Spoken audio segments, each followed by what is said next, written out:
go to Alex in Seymour. What's up, Alex?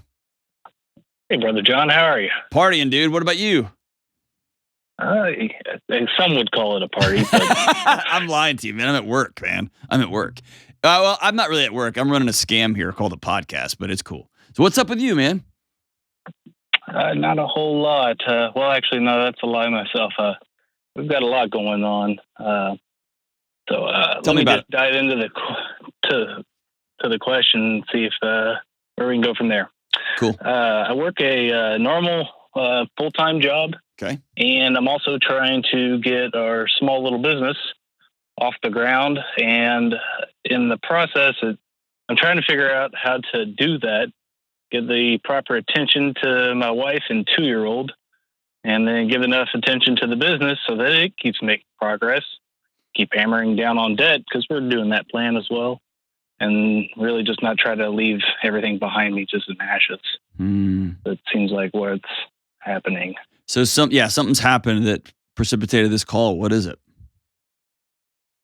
Man, I just feel fried, and then I'm trying to, like I said, I'm trying to get the business going. The goal is to make this a full-time gig. What's your current day job? I'm an engineer. Okay. And what's the business you're trying to crank up?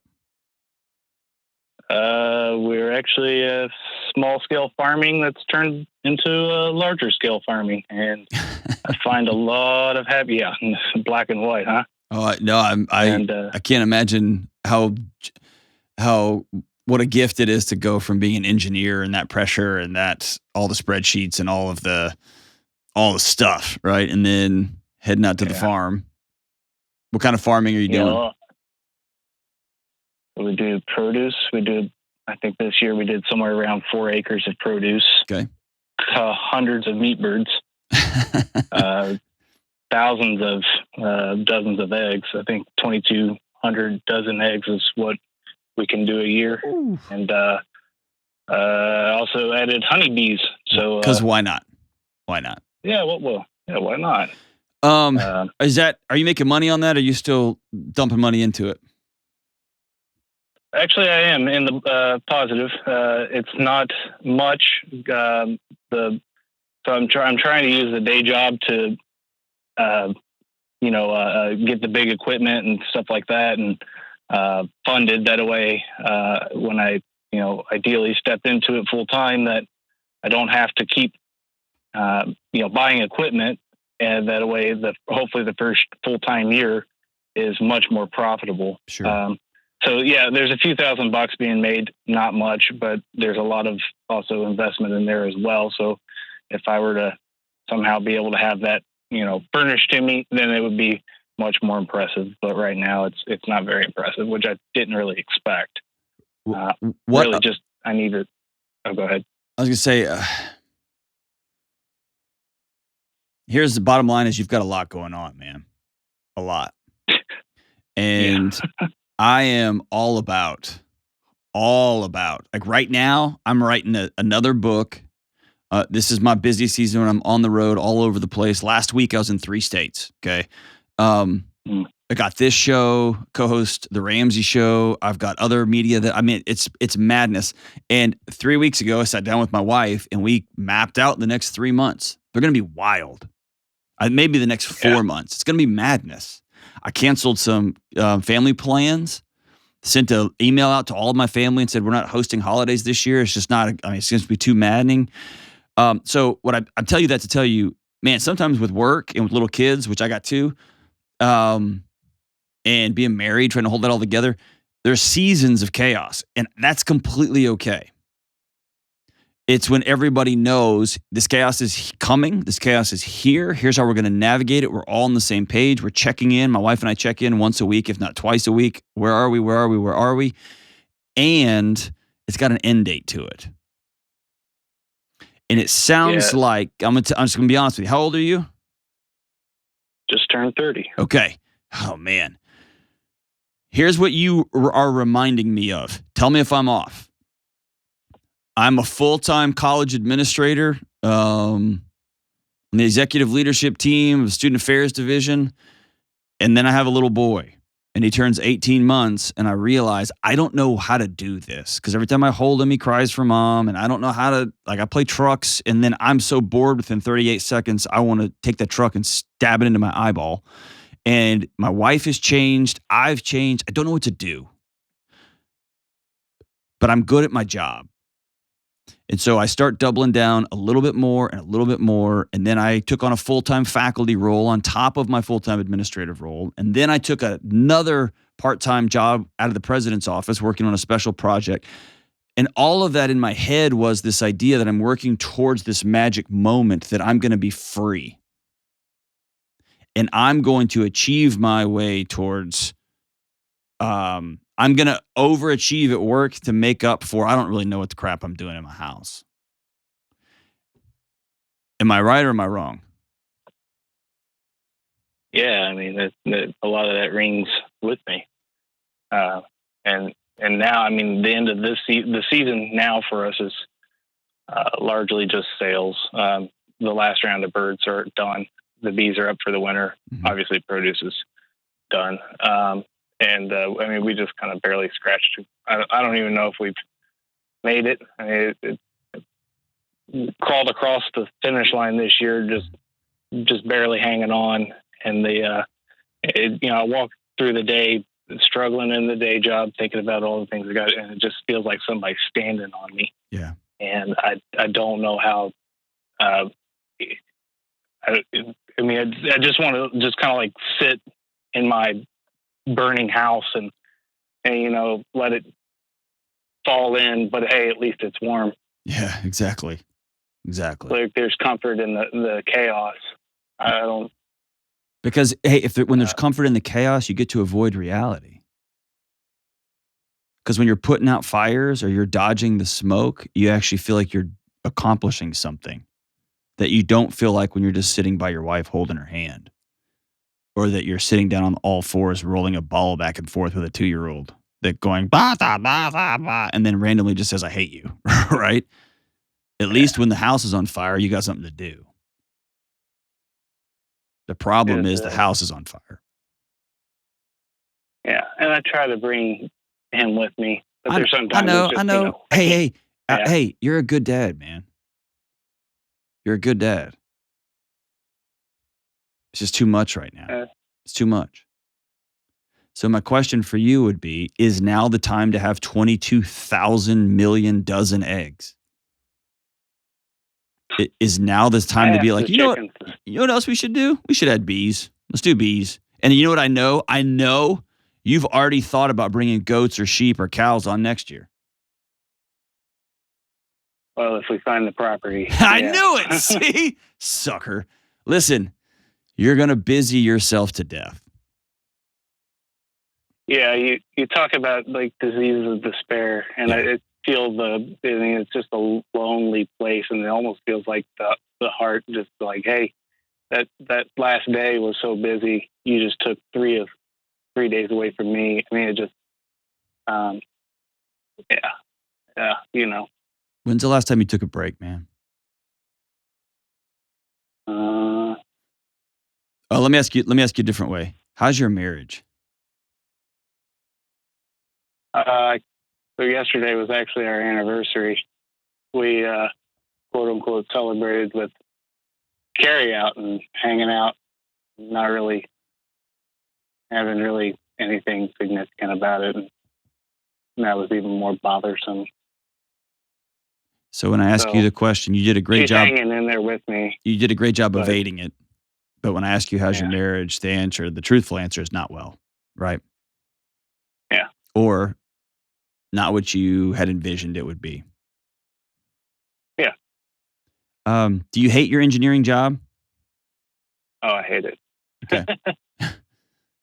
Okay. I mean, it's the golden handcuff feeling. Yeah. I got that. I've been there. I've totally been there. I get it. I don't want to. It seems selfish if I were to just say, you know what, throwing all my cards in on this. We've proven we can make some money. If I put more time in it, we'll make some more money. And but if that were to fail, I don't know if I would it just feels incredibly selfish, and the shame that would follow that is, I just can't even imagine. Here's what's more shameful, if you ask me. There's no shame in making a calculated risk and going for it. Because if you take a calculated risk, not an idiotic risk, not a moronic risk, but one with a spreadsheet and some wisdom and some people who've done this before and sit down and chart it out with you, not one that's going to take on a whole bunch of debt and it's going to put you and your family, the livelihood at risk, but a calculated risk that can pay off significantly for your family is good.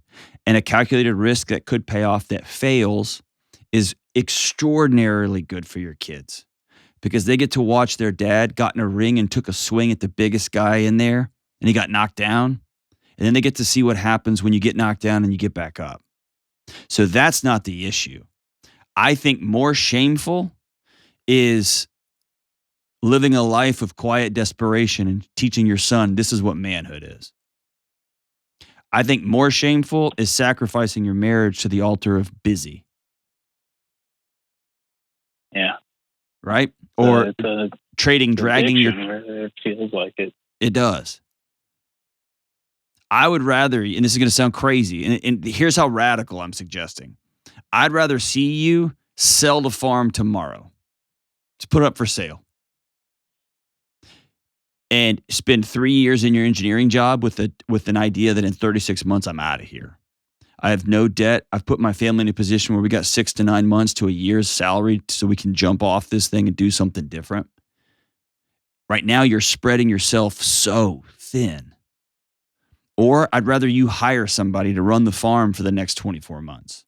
Keep it, hire somebody so that you're not having to work a full-time engineering job and go out and do this, and you're going to lose money.